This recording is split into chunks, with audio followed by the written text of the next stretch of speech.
बिस्मिल्लाहिर्रहमानिर्रहीम। अस्सलाम वालेकुम। उम्मीद है आप सब खैरियत से होंगे।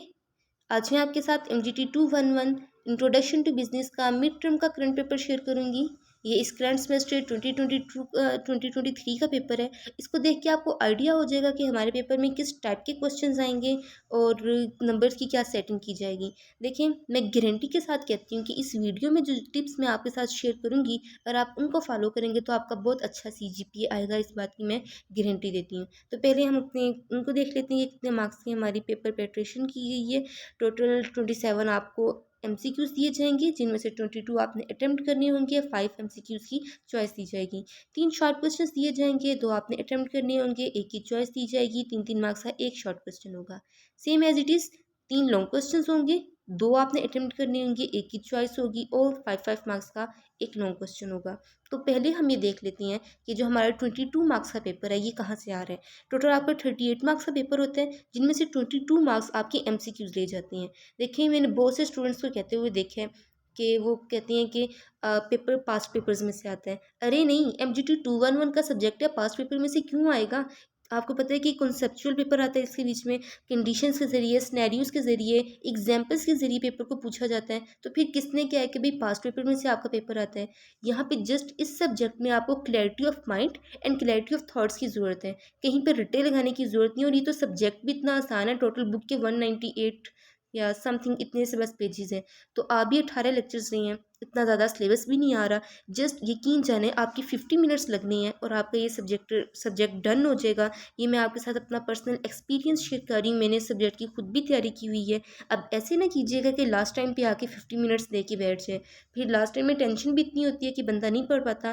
किसी अच्छी सी पुरस्कून सी जगह पे बैठ के अगर आप फोकस दे के पढ़ेंगे ना, इंशाल्लाह 50 मिनट्स इनफ होंगे इस सब्जेक्ट की तैयारी के लिए। बहुत ही आसान सब्जेक्ट है।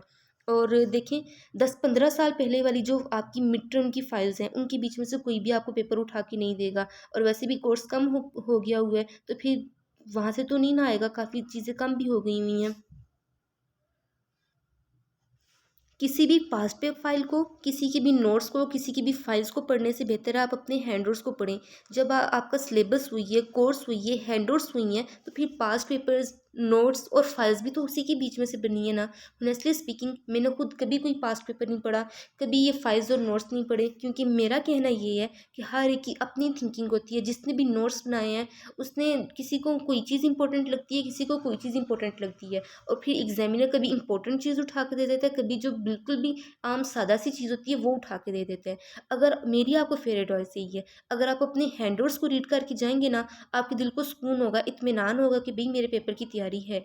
अगर आप 1 2 3 4 फाइल्स करके भी जाएंगे ना, अगर पेपर ही आपका कॉन्सेप्ट ही नहीं क्लियर, पेपर ही आपका एग्जाम्पल्स के ज़रिए, कंडीशंस के ज़रिए पूछा जा रहा है, तो फिर आप क्या करेंगे। वहाँ पे ऐसे ही बैठे रहेंगे। इस वजह से मैं बार बार आपको इस बात पे फोकस दे रही हूँ कि आप अपने हैंडआउट्स को रीड करें। ये कोई भी मुश्किल हैंडआउट्स नहीं है। इंशाल्लाह जो नेक्स्ट मैं आपके साथ वीडियो शेयर करूँगी, उसके बीच में मैं आपको इसका सलूशन भी प्रोवाइड करूँगी। भी मेरी और भी स्टूडेंट्स का, फ्रेंड्स के पेपर हो रहे हैं, वो भी अपने शेयर करते जाएंगे, तो मैं पूरी कोशिश होगी कि आपके साथ इसका सलूशन भी शेयर करूँ और इंपॉर्टेंट टॉपिक्स भी शेयर करूँ। लेकिन क्योंकि आपको पता है कि टाइम की शॉर्टेज है, तो बहुत जल्दी जल्दी में बस ऐसे ही बन सकता है। तो डिफाइन कम्पिटेटिव स्ट्रेटजी और कोऑपरेटिव स्ट्रेटजी। अब जहाँ पे हम MGT की बात करते हैं, वहाँ पे ऐसी चीज़ें ही आती हैं मीन्स कि बिजनेस से रिलेटेड, जैसे कि स्ट्रेटजी वाले क्वेश्चन। अब स्ट्रेटजी वाला टॉपिक ऐसा है कि उसके बीच में से कोई भी चीज़ पूछी जा सकती है। होता है ऐसे ना कि टोटल आपको मीन्स के 20 25 30 क्वेश्चंस की लिस्ट बना दी जाती है, और उसके बीच में किसी के पीछे स्नैरियो लगा दिया जाता है, किसी के पीछे एग्जाम्पल, कोई कंडीशन लगा दी जाती है। जैसा कि कोई एग्जाम्पल वाला क्वेश्चन दिया तो कहेगा इसके तनाजुर में आपने कम्पिटेटिव स्ट्रेटजी की वजाहत करनी है। देखिए, सोल्यूशन वही होता है, बस स्टूडेंट को पजल करने के लिए उन्होंने वर्डिंग चेंज कर दी गई होती है। तो अगर आप पास पेपर से पढ़ेंगे तो जस्ट आपके MCQs होंगे कवर, क्वेश्चन आंसर भी कवर नहीं होंगे। इस वजह से कह रही हूँ कि बार बार कि अपने क्वेश्चन आंसर्स को पढ़ें। यहाँ पे एक और ट्रिक यूज़ होती है कि जो आपकी शॉर्ट क्वेश्चंस होती हैं या लॉन्ग क्वेश्चंस होती हैं, याद रखिएगा कि इनमें कभी भी एक्सप्लेनेशन वाले क्वेश्चन या डिटेल वाले क्वेश्चन, डिस्क्रिप्टिव टाइप क्वेश्चंस नहीं पूछे जाते। जस्ट बुलेट पॉइंट वाले, डिफरेंस वाले, एग्जाम्पल्स वाले क्वेश्चन पूछे जाते हैं। इसकी कोई एग्जाम्पल दे दी जाती है और जस्ट आपने उसका नाम लिखना होता है।